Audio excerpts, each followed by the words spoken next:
ప్రభునందు ప్రియమైన దేవుని బిడ్డలకు మన ప్రభు అయిన యేసు క్రీస్తు నామమున శుభములు కలుగును గాక. ఈ యొక్క ఉదయకాల సమయమందు దేవుని యొక్క వాక్య ధ్యానం కొరకు పరిశుద్ధ బైబిల్ గ్రంథం నుండి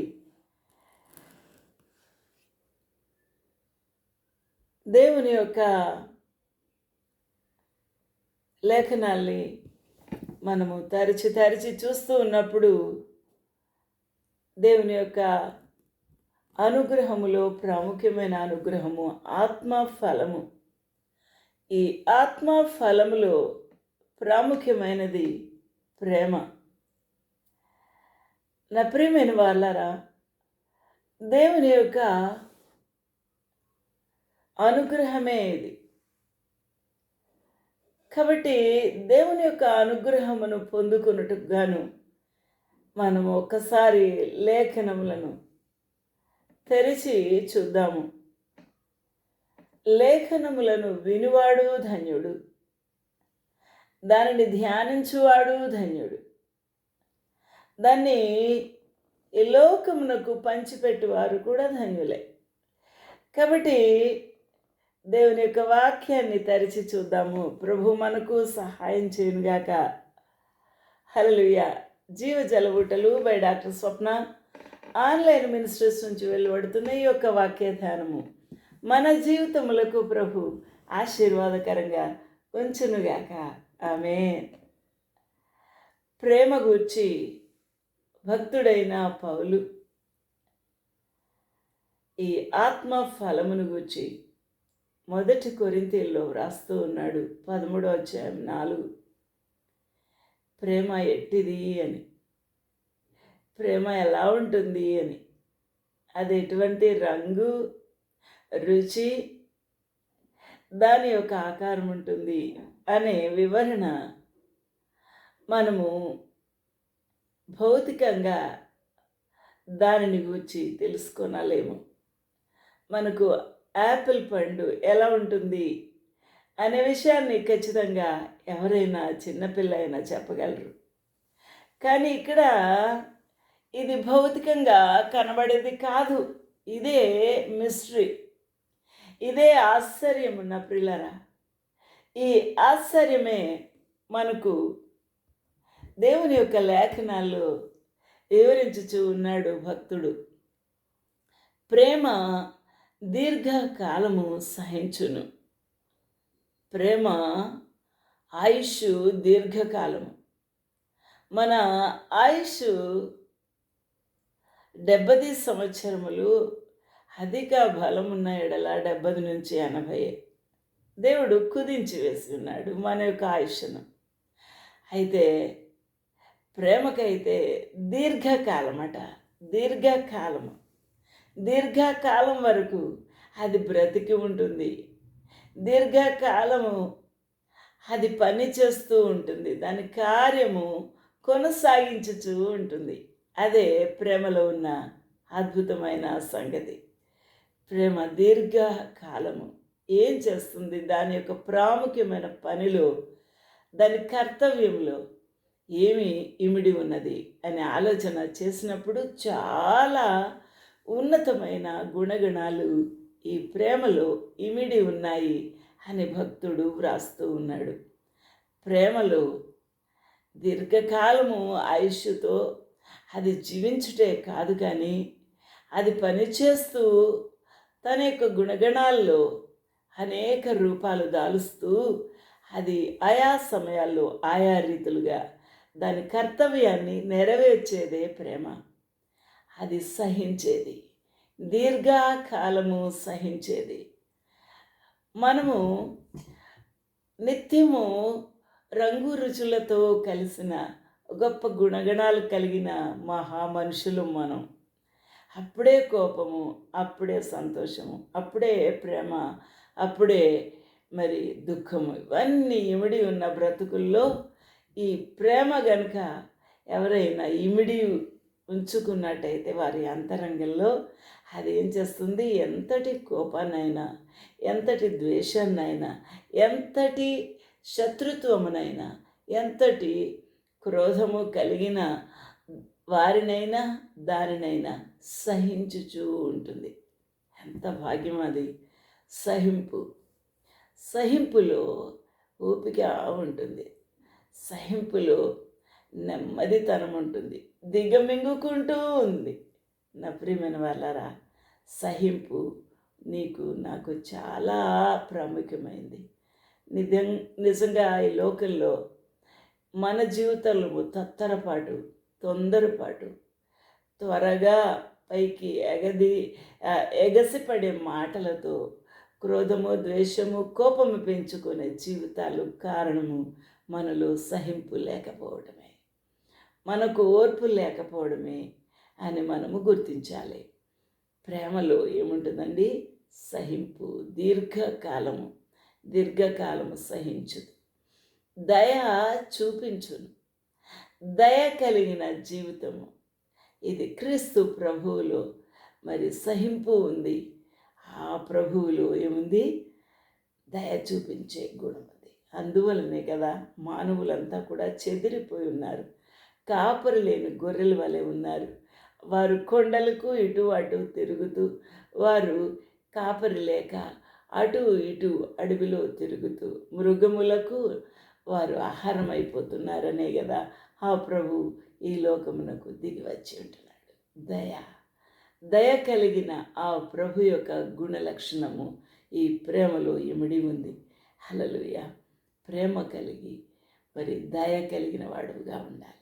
దయ ఉంటే నీవు ఎంతటి ఉన్నత స్థితిలో ఉన్నా, ఎటువంటి మరి ఔన్నత్యంలో ఉన్నా కూడా నీవు అట్టి దృశ్యమును చూసినప్పుడు, అట్టి వారిని చూసినప్పుడు, అట్టి పరిస్థితులను చూసినప్పుడు నువ్వు తాళలేవు. వెంటనే దయతో స్పందిస్తావు. అది స్పందించే హృదయము దయ కలిగి అప్పుడు పని ప్రారంభిస్తావు. ఏం చేస్తావు? అక్కడికి వెళ్ళి వారికి సహాయం అందిస్తావు, నీ చేయూతనిస్తావు, పైకి లేపుతావు. నీ వంతు నీవు కృషి చేసి ఆ పరిస్థితి నుంచి ఆ వ్యక్తిని ఆదుకుంటావు. అదే కదా దయ. ఆలోచన చేద్దాం.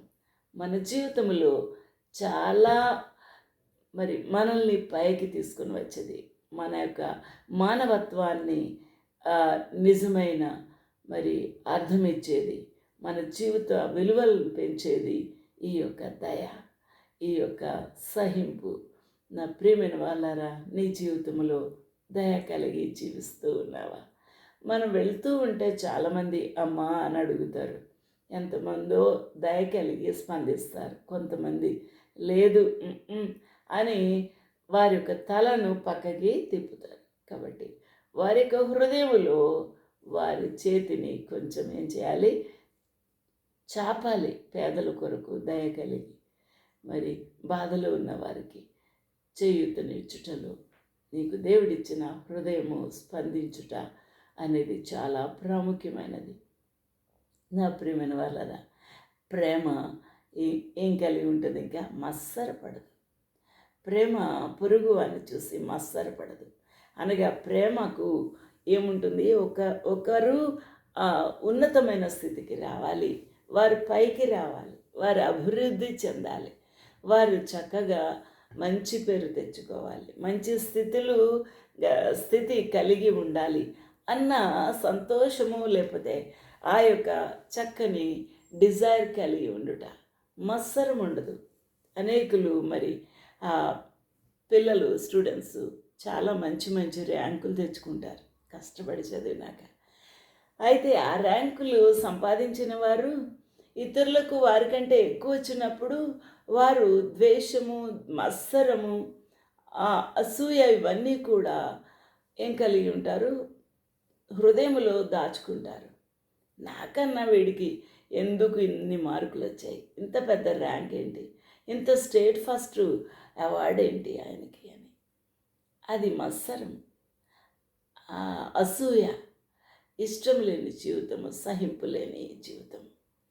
కాబట్టి ఇతరుల యొక్క ఔన్నత్యాన్ని చూసి, ఎదుగుదల చూసి, వారి యొక్క ఉన్నత శిఖరాలు వారు అధిరోహిస్తున్నప్పుడు మన జీవితంలో ఉండవలసింది అప్రిషియేషన్. వారిని అప్రిషియేట్ చేయుట, వారిని ఉన్నతమైన స్థితిని బట్టి దేవునికి స్తుతులు చెల్లించుట. వాడు చాలా దీనుడై ఉంటున్నప్పుడు ప్రభు కనికరించిన విధానానికి దేవునికి స్తుతులు నీ వంతు చెల్లించుట అనేది గొప్ప భాగ్యము ప్రియులరా. ఇది అలవర్చుకుంటావా? అది అసలైన మానవత్వము. మత్సరా పడదు. అది ఆ ప్రేమ డంబముగా పలకదు. మరి ఎక్కువగా మన జీవితాల్లో డంబాలే. మరి నేను ఇది చేశాను, అది చేశాను, నేను ఇలా ఉన్నప్పుడు ఇలా చేశాను, అలా చేశానని మన గురించి గొప్పలు చెప్పుకునే జీవితం మనది. అవును, మనం అనేకసార్లు డంబముగా పలుకుతాం. మన ప్రభు అయితే ఆయన పరలోకమునకు భూలోకమునకు సర్వలోకమునకు ఆయన సృష్టికర్త అయ్యుండి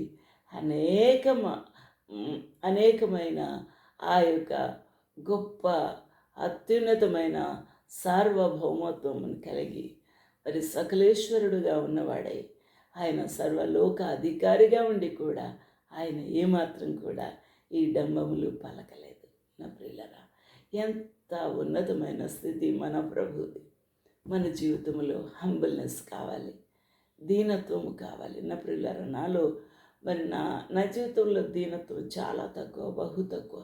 అనేకసార్లు నా విషయాలే మరి నేను ఇలా చేశాను, అలా చేశానని చెప్తాను. అవును, మన జీవితంలో డంబములు చెప్పుకునే జీవితాలు మనవి. మనం వీటి నుంచి తక్కువ ముఖంలోకి రావాలి.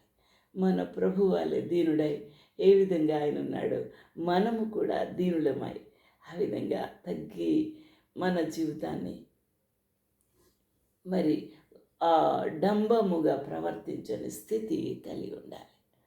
నా ప్రియులరా, మరి అనేక మంది ఇతరుల వద్ద లేకపోతే ఇతరుల ముందు వారు ఏమై ఉన్నారో ఆ స్థితిని చూపించుకొనడానికి ఇష్టపడరు. కానీ వారు ఉన్నతమైన స్థితి వారుగా కలిగిన వారుగా చూపించుకుంటారు. అందువల్లనే ప్రమాదాలు.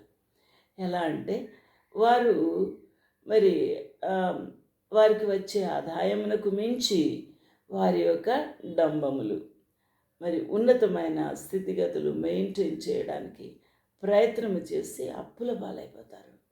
మరి అవి తీర్చలేక బాధ అనుభవిస్తూ ఉంటారు. నా ప్రియమైన వాళ్ళరా, మనం ఏ స్థితిలో ఉంటే ఆ స్థితిలో మనము ఉండాల్సిన వారంగా ఉన్నాం. సింపుల్గా ఉండుట. ఈ మధ్యకాలంలో అనేకమైన వివాహాలకి అటెండ్ అవుతున్నప్పుడు వారు చేసే ఖర్చులు, వారు పెట్టే భోజనాలు, వారు పిలుచుకున్న పిలుపులు, ఇవన్నీ ఆలోచన చేస్తుంటే వారి స్థితుల కన్నా ఎక్కువగా ఉన్నతమైన స్థితిలో మరి వారు ఏం చేస్తున్నారు? ఖర్చు పెడుతున్నారు. ఎలాగా?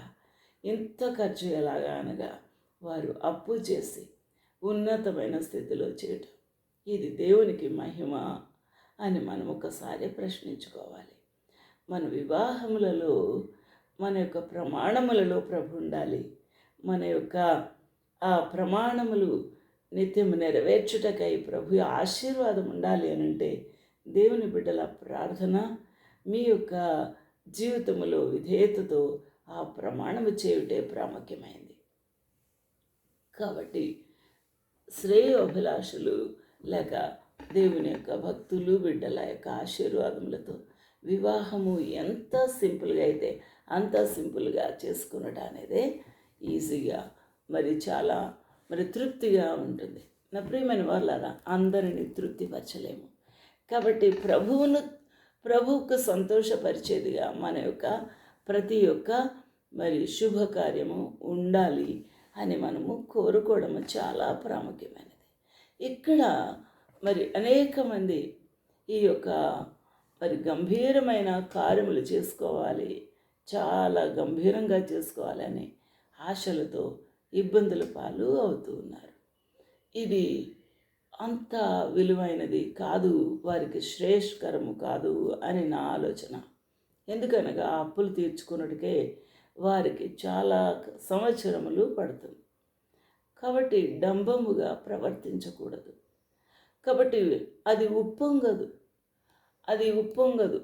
అనేక సార్లు మరి మనకు ఏ చిన్న మరి విజయం కలిగినా లేకపోతే ఏ చిన్న మరి సంతోషమైన ఉప్పొంగిపోతాం, సెలబ్రేషన్స్ చేసుకుంటూ ఉంటాం. కానీ ఉప్పొంగుట అనేది క్రీస్తు ప్రేమలో ఉండదు అని ఈ వాక్యము సెలవిచ్చుచూ ఉంది. అనగా అది ఆ యొక్క విజయమును బట్టో, లేకపోతే ఆ యొక్క మంచి కార్యం మన గృహంలో జరుగుటను బట్టో, జీవితంలో జరుగుటను బట్టో దేవునికి కృతజ్ఞతాపూర్వకమైన నిమ్మళమైన మనసుతో ఉండుట అనేది చాలా ప్రాముఖ్యమైనది. కాబట్టి ఈ యొక్క ప్రేమలో ఉన్న గుణగణాలు, charity suffereth long and is kind. Charity envieth not. Charity valueth not itself, is not puffed up. ఈ సత్యాన్ని మనము అర్థం చేసుకుందాం. అమర్యాదగా నడవదు, అమర్యాదగా మాట్లాడుకోదు, అమర్యాదగా బూతులు తిట్టుకోకూడదు, అమర్యాదగా జీవించకూడదు అని అర్థమిస్తుంది.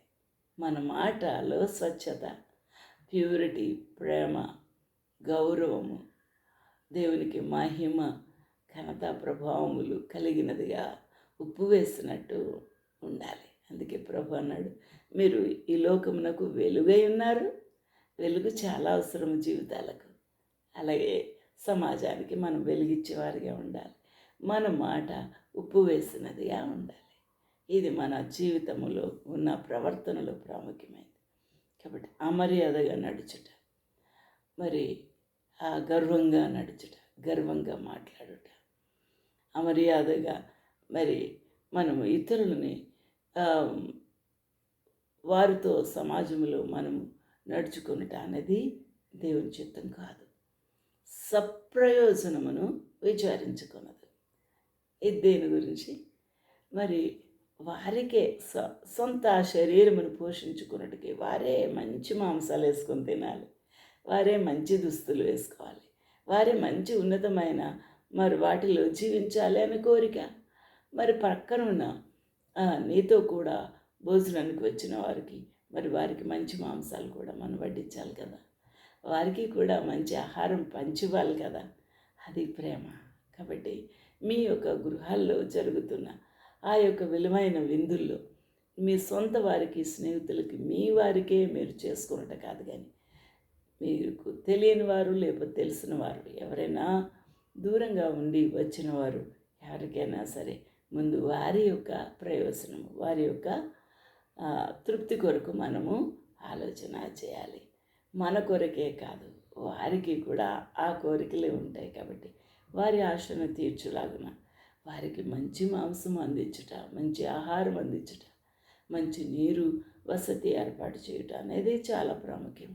కాబట్టి స్వప్రయోజనము మన కడుపు కొరకే, మన శరీరం కొరకే, మన ఆశల కొరకే మనం ఆలోచన చేయకూడదు. కాబట్టి దేవుని యొక్క వాక్యమును వినుట విషయంలో, తెలుసుకున్నట విషయంలో, దేవుని యొక్క వాక్యమును అర్థం చేసుకున్నట విషయంలో కూడా మన ఆత్మ గురించే మనం చదువుకోవడం, మన యొక్క వాక్యమును వినుటకు మనమే వేగిరపడి వెళ్ళటం కాదు, ఇతరులను కూడా తీసుకుని వెళ్ళట, వారికి కూడా ఈ అవకాశము కల్పించుట, వారికి కూడా ఈ వాక్యం గురించి చెప్పుట, వారికి తెలియచేయుట అనేది చాలా ప్రాముఖ్యమైన విషయం. త్వరగా కోపపడదు. కాబట్టి ముక్కులోనే ఉంటుంది చాలామందికి కోపం. ఆ కోపం అనేది ఎంత క్షణకాలంలోనే వచ్చేస్తుంది. కాబట్టి సహింపు లేని జీవితం వలన ఏం కలుగుతుంది? కోపం. కాబట్టి కోపంను చంపుకోవాల్సిన వారమై ఉన్నాము. నా ప్రియమైన వాళ్ళారా, అది కారణం లేని కోపము, ఉపయోగము పడని కోపం. కాబట్టి ఎవరైనా మన బిడ్డలు లేదా మన తెలిసిన వారు ఏదైనా తప్పు చేస్తే మనం కోపపడటం అనేది, గద్దించడం అనేది చాలా మంచిది, చాలా అవసరం కూడా. కానీ అవసరం లేని వాటి కొరకు కోపపడి మరి వారిని దుఃఖింప చేయకూడదు. మన అసహనమును అక్కడ చూపకూడదు, అపకారమును మనసులో ఉంచుకున్నది. నా ప్రియులారా, అనేక మంది మన స్నేహితులు, రక్త సంబంధులు, కుటుంబీకులు, బయట వారు కూడా మనకు అపకారాలు చేస్తారు. అవి మనసులో పెట్టుకుని అవి జీవితాంతం ఉంచుకొనుట, కక్షతో మిషతో లేకపోతే వారితో మాట్లాడకుండా క్షమించకుండా ఉండుట అనేది ప్రేమలో ఉండకూడదు. కాబట్టి మనము అవి మనస్సులో ఉంచుకోకూడదు. ప్రభు గనుక ఈ లోకంలో ఉన్న మానవులు చేసిన పాపములు మనసులో ఉంచుకొని ఉంటే ఆ ప్రభు మనల్ని సహిస్తాడా, క్షమిస్తాడా, మనల్ని ప్రేమిస్తాడా, మన కొరక ఈ లోకములకు వస్తాడా? ఆలోచించేద్దాం. ఈ రోజున దేవుని యొక్క ప్రేమ మన లోపల పొంగిపోతూ ఉన్నప్పుడు మనము ఏం చేస్తాము? సహించుకుంటాము. మనం ఏం చేయము? మనసులో ఆ అపకారాలే ఉంచుకోం. కాబట్టి ఈ రోజున ఇటువంటి ఉన్నతమైన స్థితి నీ జీవితంలో కావాలి. కాబట్టి ఈ యొక్క ఉదయకాల సమయమందు దుర్నీతి విషయమై సంతోషపడక. దుర్నీతి అనగా ఇప్పుడు ఉద్యోగస్తులు వారికి వచ్చే ₹1,00,000 సరిపోవని ఒక 10 లక్షలు ఆ యొక్క సంపాదన నెలకు సంపాదించి దాని విషయమై నేను బాగా సంపాదించాను 10 లక్షలు, ఒక్క నెలలో ఇలా సంపాదిస్తే నేను మరొక నెలలో ఇంకా 10 లక్షలు, ఈ విధంగా నేను కోట్లు సంపాదించవచ్చు అని అనుకోనడం అనేది దుర్నీతి విషయమై సంతోషపడుట అనేది మరి చాలా దౌర్భాగ్యమైన స్థితి ఈ రోజుల్లో. మరి ఈ స్థితి వల్లనే అందరూ కూడా దుష్టులుగా మారిపోతున్నారు. నా ప్రియమైన వాళ్ళరా, దేవుని బిడ్డలు ఇట్టి ఆలోచన ఇట్టి పరిస్థితుల్లో మరి కలిగి ఉండకూడదు. దుర్నీతి, స్వలాభాపేక్ష, ఇతరుల ఆశించుట, మరి కష్టార్జితము కాకుండా దురాశతో సంపాదించిన ఆ యొక్క భయంకరమైన ద్రవ్యంగు ఇలాంటివి మరి దుష్టత్వముతో సంపాదన మనకు ఉండకూడదు. ఆలోచన చేద్దాం. లంచగొండితనం మన జీవితంలో ఆశీర్వాదము లేని జీవితంగా అది మారిపోతుంది. కాబట్టి దేవుని యొక్క సన్నిధిలో నీవు దుర్నీతి విషయమై ఆలోచించకూడదు. దుర్నీతి దేవునికి ఇష్టం కానీ ఏ పని అయినా అది మరి ఆలోచనతో కానీ, చూపులతో కానీ, చేతలతో కానీ, నువ్వు ఆర్జించుట విషయంలో కానీ, ఇతరులది నీవు మరి ఆక్రమించుట విషయంలో కానీ, ఇతర స్త్రీని కోరుకునుట, ఇతర పురుషుని కోరుకునుట, నీది కాని దానిని ఆశపడుట అనేదే దుర్నీతి. ఈ దుర్నీతి ద్వారా ఈ లోకము ఏలుబడి చేస్తూ ఉన్నది. ఈ లోకంలో 3 రకాల మరి జీవితాలు ఉన్నాయి. ఒకటి యవన దశ, తర్వాత యవన దశ దాటిన స్థితి, ఆ తర్వాత వృద్ధాప్యం. మరి యవన దశలో పరుగులు పెడుతున్న యవనేచ్ఛల కొరకు ఇతరుల మనకు చెందని వాటి గురించి ఆశపడి మరి అవి పొందుకొనుటకు పరుగులు తీయుట. మరి పెళ్ళైన తర్వాత కూడా మరి వారికి కానీ అనగా వారికి చెందని ఈ వ్యక్తులను గురించి ఆశపడుట అనేది కూడా జరుగుతుంది. ఇది చాలా దౌర్భాగ్యమైన స్థితి అని మనము గ్రహించాలి. ఆలోచన దురాశ, ఇది దురాశ, ఇది దుర్నీతి, ఇది దేవునికి అయిష్టమైన కార్యముగా మనము గ్రహించాలి. ఈ యొక్క ఉదయకాల సమయమందు ఈ దుర్నీతి మన జీవితాన్ని ఏలుబడి చేస్తూ ఉన్నదా ఆలోచించేద్దాం. దేవుని యొక్క సన్నిధిలో మనం లెక్క అప్పచెప్పవలసిన వారమై ఉన్నాం. కాబట్టి ఈ యొక్క ప్రతి ఆలోచనకు, ప్రతి పాపానికి, ప్రతి కీడుకు కూడా ప్రభు లెక్క అడిగే రోజు వచ్చేస్తుంది. ఆ రోజు నువ్వేం చేస్తావు? దీనికి నీవు సమాధానం ఏమీ చెప్పగలవు? నువ్వు ఆలోచన చేయాలి. ఆలోచిద్దాం. ప్రభు నీతో మాట్లాడుగాక. ఈ యొక్క ఉదయకాల సమయమందు నీ బ్రతుకు దేవుని యొక్క చిత్తములో, దేవునికి ఇష్టమైన రీతిలో ఉన్నదా లేదా అని ఆలోచన చేయాల్సిన వారమై ఉన్నాం. హల్లెలూయా. దేవునికి మహిమ కలుగునుగాక. ఇక్కడ మన యొక్క జీవితంలో మరొక విషయం ఏమనగా అన్నిటినీ తాలుకొనుట అనేది చాలా చాలా ప్రాముఖ్యమైనది. అనగా తాళుకొనుట అనే విషయంలో మన బ్రతుకులో ఓర్పు ఎక్కువగా కనబడుతుంది. కాబట్టి ఓర్పు మన జీవితంలో ఉండాలి. ఓర్పు మన జీవితంలో మరి మన జీవితాన్ని సరిదిద్దేదిగా, మరి మన జీవితాన్ని తొందరపాటుతో మనము కాలు జారకుండా మనల్ని కాపాడేదిగా మన జీవితంలో అది ఉంటుంది. కాబట్టి తాళు కొనుట సాధారణంగా మన జీవితంలో మరి యవనస్తులకి శరీర ఇచ్చల ప్రేరేపణ ఎక్కువ ఉంటుంది. అలాంటప్పుడు వారి జీవితంలో తాళుకోవాలి అనగా సెల్ఫ్ కంట్రోల్ అనేది కూడా దేవుని యొక్క ఆత్మఫలములో దేవుని యొక్క మరి అనుగ్రహమే అయి ఉన్నది. కాబట్టి ఈ యొక్క సెల్ఫ్ కంట్రోల్ని నీ జీవితంలో యాక్షన్లో పెట్టాలి. అనగా అప్పుడు నిన్ను నీవు మరి తాళుకొనుట, సెల్ఫ్ కంట్రోల్ చేసుకొనుట అనేది చాలా చాలా ప్రాముఖ్యమైనది. అనగా నువ్వు ఆ పాపం జోలికి వెళ్ళకుండా, ఆ క్షణకాలపు కోరికల గురించి వెళ్ళకుండా, ఇతరులది నీది కానిది ఆశించకుండా, నీవు వారిని మరి నీ వశము చేసుకోకుండా అది నిన్నేం చేస్తుంది, ఎలుబడి చేసి నిన్ను నిలబెడుతుంది. నువ్వు పాపంలోకి వెళ్ళకుండా, తప్పు దారిని వెళ్ళకుండా, జారిపోకుండా, పడిపోకుండా నిన్ను కాపాడుతుంది. కాబట్టి తాళుకొనుట ఈ యొక్క ప్రేరేపణకు, క్షణకాలపు ప్రేరేపణలకు నీవు తాళుకోవలసిన వాడవై ఉన్నావు. ఈ రోజున ఆలోచన చేద్దాము. కాబట్టి అన్నిటినీ నమ్మాలి. దేవుని యొక్క మరి వాక్యమును నమ్మాలి, దేవుని యొక్క ప్రామిసెస్ని నమ్మాలి, దేవుని యొక్క మరి వాగ్దానములను నమ్మాలి. దేవుడు మనకిచ్చిన ఆత్మ ఫలములో ఉన్న దాగి ఉన్న రహస్యమును, లేకపోతే అందులో విలువైన మరి దేవుని యొక్క ఆశీర్వాదములు ఏంటి అనేది నువ్వు నమ్మాలి.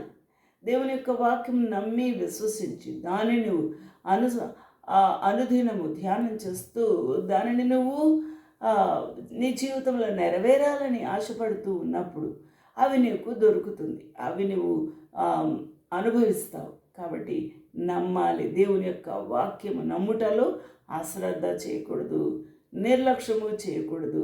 దాన్ని అర్థం చేసుకోవాలి, ఈ వాక్యాన్ని అర్థం చేసుకోవాలి, నమలాలి, మింగాలి. కాబట్టి అన్నిటి నమ్మాలి అనంటే చూసిన ప్రతిదీ నాకు కావాలని కోరుకొనుట అనేది అది నాకు కావాలని నమ్మడం కాదు.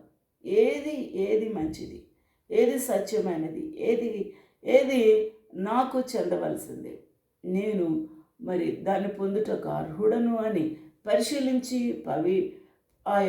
పరిశీలించుకొని వాటిని గురించి నమ్ముట. మన జీవితంలో ముఖ్యంగా నమ్ముట అనే మాటలో దేవుని వాక్యము, దేవుని వాగ్దానము, దేవుని యొక్క చిత్తము నమ్ముటలో ఏమాత్రం కూడా వెనకంజ వేయకూడదు. పెద్దల మాట కూడా ఆశీర్వాదమును నమ్ముట, వారిని నమ్ముట. నా ప్రియమైన వాళ్ళ భార్య భర్తను నమ్ముట. భార్య మీద భర్తకు విశ్వాసం ఉండాలి, భర్త మీద భార్యకు విశ్వాసం ఉండాలి. నిత్యము ఈ లోకములో వివాహమైన తర్వాత వారు ఇటు అటు పనుల మీద, ఉద్యోగాల మీద, ఇంట్లో పనుల మీద, అనేక వాటి మీద వారు ప్రతిరోజు కూడా బయటికి ఇరువురు విడిపోయి బయటికి వెళ్ళి పనులు చేసుకొని మళ్ళీ రావాల్సిన వారై ఉన్నారు. అలాంటప్పుడు నమ్మకం లేకపోతే, అనుమానాలు ఉంటే వారు ఆ యొక్క సంసారాన్ని సరిగ్గా సాగించలేరు. జీవితంలో భార్యాభర్తల మధ్య నమ్మకత్వం చాలా ప్రాముఖ్యమైనది. కాబట్టి ఈ రోజున మరి ఆ వివాహం చేసుకున్నప్పుడు చాలా దీనస్థితిలో ఉంటావు, నీకు అన్నీ ఉండవు, కార్లు ఉండవు, సొంత ఇల్లు ఉండవు, లేకపోతే ఇంట్లో కావాల్సిన వస్తువులే ఉండవు. అలాంటప్పుడు నిరీక్షణ కావాలి. ఏం కావాలి? నాకు దేవుడు అన్నిస్తాడు, మేము అన్నీ సంపాదించుకుంటాము, మేమిద్దరం కష్టపడి పని చేసుకుంటాము, మేము కష్టపడి మా ఎర్నింగ్స్ మేము చేసుకుంటాము అనే నిరీక్షణ ఉండాలి. ఆత్మీయ స్థితిలో నేను ఎదుగుతాను, దేవుని కొరకు వాడబడతాను, దేవుని కార్యములు జరుపుటలో మేమిద్దరము కూడా ముందుకు సాగిపోతాము అనే ఆ దృఢమైన నిరీక్షణ మరి క్రైస్తవ జీవితంలో కూడా ఉండాల్సిందిగా ఉంది. ఈ రోజున మరి నిరీక్షణ లేని బ్రతుకుండకూడదు. మన యొక్క పౌరస్థితి పరలోకంలో ఉంది కాబట్టి ఇక్కడిది నిజమైంది కాదు. కాబట్టి దీని గురించి మనం ఎక్కువ ఆశలు పెట్టుకోకుండా పరలోకపు పౌరస్థితి గురించి, అక్కడ మనము బహుమానాలు పొందాలని, పరలోక రాజ్య స్థాపనలో, వ్యాప్తిలో మన యొక్క పాత్ర పోషించుకోవాలని, నేను ఆ పని చేయుటలో నేను దృఢ సంకల్పం కలిగి నేను నిరీక్షిస్తాను అని అడుగులు వేయటలో మరి నిరీక్షణ కలిగి ఉండాలి. క్రీస్తు ప్రభు రాజ్యంలో నేను వారసుడనవుతాను, ఆయన ముఖాన్ని చూస్తాను, ఆ బహుమతులు పొందుకుంటాను, ఆ పౌరస్థితిలో నేను నిత్యము ప్రభుతో ఆనందిస్తాను అన్న గొప్ప నిరీక్షణ మనకు ఉండాలి. అందువల్ల ఎప్పుడైతే ఈ నిరీక్షణ నీకు నాకు కలిగి ఉంటామో అప్పుడు మనము ఓర్చుకుంటాం. ఈ లోకంలో శ్రమ అయినా, వేదన అయినా, బాధ అయినా, మన యొక్క ఈ లోక జీవితంలోనైనా, దేవుని కొరకు బ్రతుకుట విషయంలో అయినా, కుటుంబ జీవితంలోనైనా, లేక ఇతరుల కొరకు బ్రతుకుట విషయంలో, ప్రభు కొరకు జీవించుట విషయంలో అయినా సరే ఓర్పు కలిగి ఉంటాము, ఓర్చుకుంటాము. నా ప్రియమైన వాళ్ళారా, క్రీస్తు ప్రభు యొక్క సువార్త విషయంలో మనము సువార్త చెప్పినప్పుడు, దేవుని నామమును ఒప్పుకుంటూ దేవుని వాక్యాన్ని ప్రచురించినప్పుడు మనకు నిందలు, అవమానాలు, వేదనలు, బాధలు వస్తాయి. అవి నువ్వు ఓర్చుకోగలుగుతున్నావా లేదా ఆలోచన చేయాలి, ఓర్చుకోవాలి. అనేకులు క్రీస్తు ప్రభు కొరకు ప్రాణమే పెడుతూ ఉన్నారు. అనేకులు క్రీస్తు ప్రభు కొరకు వారి జీవితములే అర్పణ చేస్తున్నారు, ప్రాణార్పణ చేస్తూ ఉన్నారు. ఈ దినాల్లో మనం అపోస్తులైన భక్తులు తొలి దినాల్లో వారు ఎటువంటి పునాదులు వేశారు అవి జ్ఞాపకం చేసుకున్నప్పుడు వారు అన్నిటినీ ఓర్చుకున్నారు, తాళుకున్నారు. దేవుడు వారికి ఇచ్చిన గొప్ప పునాది రాళ్ల వలె వారు నిలబడిపోయి ఉన్నారు. ప్రతి పరిస్థితిలో వారు నిలబడ్డారు. ఈ రోజున మనము అన్నిటి విషయంలో తాళుకోవాలి. అన్నిటి విషయంలో మనము ఓర్పు కలిగి ఉండాలి, నిరీక్షణ కలిగి ఉండాలి. ఈ రోజున ప్రేమ యేసుని ప్రేమ అది ఎన్నడు మరువలేనిది, నిజము దీనిని నమ్ము, అది భూమి అందించలేనిది. ఈ లోకంలో ప్రేమ ఈ లోకంలోనే దిగజారిపోతుంది, ఆరిపోతుంది నీతోనే. కానీ క్రీస్తు ప్రేమ నిన్ను కడవరకు నడిపించి పరలోకమునకు క్రీస్తు ప్రభు వద్దకు చేరుస్తుంది. ఆ ప్రేమను అంతకంతకు అభివృద్ధి చేసుకుంటూ క్రీస్తు కొరకు బ్రతకడానికి ప్రయత్నం చెయ్యి.